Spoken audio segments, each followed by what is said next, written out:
Saudara, sahabat dan kawan, kini tinggal di hunian sementara.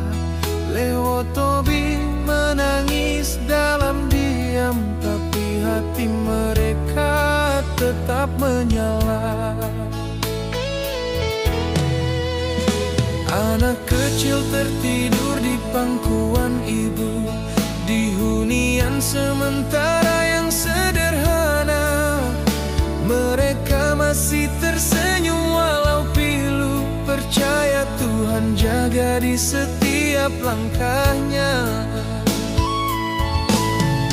Tuhan kuatkan mereka di hunian sementara, beri damai di setiap malam yang dingin, beri harapan di hunian sementara sampai badai ini cepat berlalu. Ada doa dari kampung sebelah untuk mereka di hunian sementara. Kami rindu tawa dan cerita, semoga bisa pulang bersama.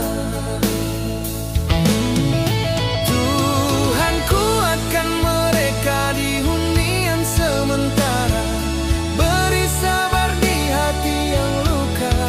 Tuhan peluk mereka di hunian sementara sampai Leo Tobi kembali ramah.